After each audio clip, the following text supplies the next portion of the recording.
প্রায় 17 কোটি মানুষ। তাছাড়াও কেন আমাদের উপরে এত অন্যায় অবিচার, কেন আমাদের বাড়ি ঘরে পোড়াতে হবে, সেই জবাব চেয়ে আমরা এখানে আসছি।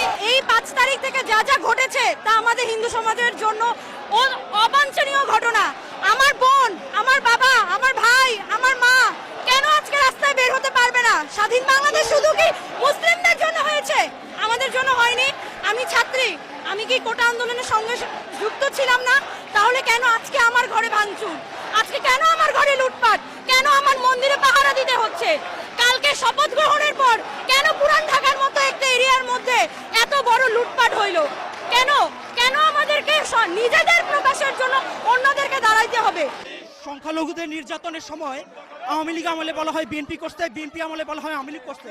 কিন্তু আমরা মনে করি আমাদের সংবিধানে যে আইনগুলো থাকা দরকার, এখানে কোনো সংখ্যালঘু কমিশন নাই বিধায়, আইনের প্রয়োগ নাই বিধায় যে যখন সুযোগ পায় আমাদেরকে হত্যা, লুণ্ঠন, ধর্ষণ, বাড়িঘরে অগ্নিসংযোগ সব বছরের পর বছর করতেছে। 21 সালে রক্তাক্ত শারদের সময় যে আমরা পাগল গদা পাগলকে দেখছিলাম, ইকবাল তাকে পাগল বানিয়ে রাষ্ট্রযন্ত্র তাকে রক্ষা করেছে।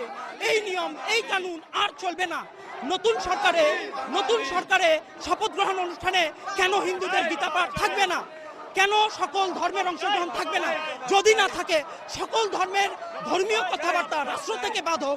রাষ্ট্রের কোনো ধর্ম থাকতে পারে না, রাষ্ট্র হবে নিরপেক্ষ, রাষ্ট্র হবে মানুষের। আমি ব্যক্তিগতভাবে আন্দোলনের প্রথম দিন থেকে স্বৈরাচার সরকারের পতনের 1 দফা পর্যন্ত রাজপথে ছিলাম, কিন্তু যখনই আমাদের কাঙ্ক্ষিত বিজয় আসলো, স্বৈরাচার পতন হলো, আমি বিজয় মিছিল নিয়ে আমাদের বিশ্ববিদ্যালয় এবং গণভবনে গিয়েছি। কিন্তু যখনই গিয়ে আমার ফেসবুক ওপেন করলাম, দেখলাম সব জায়গায় আমাদের হিন্দুদের উপর লুটপাট, নৈরাজ্য, আগুন দেওয়া বাড়িতে, ইভেন আমাদের অনেকজনকে পুড়িয়ে মারা, কুপিয়ে হত্যা, এরকম অনেক নিউজ আসতে থাকে। তাহলে আমরা তো চেয়েছিলাম, আন্দোলনটা করেছিলামই একটা বৈষম্যহীন সোনার বাংলা গঠন করার জন্য। সংখ্যালঘুদের সুরক্ষার আপাতত দায়িত্ব সেনাবাহিনীকে দেওয়া হোক, এবং একই সাথে আমরা চাইতেছি যে সংখ্যালঘু সনাতনীদের সুরক্ষা আইন হোক, সুরক্ষা কমিশন হোক, এবং সংখ্যালঘুদের মন্ত্রণালয় হোক, যেন আমরা আমাদের কথা কাউকে পৌঁছাইতে পারি। 53 বছরে যে সরকার এসেছে তারা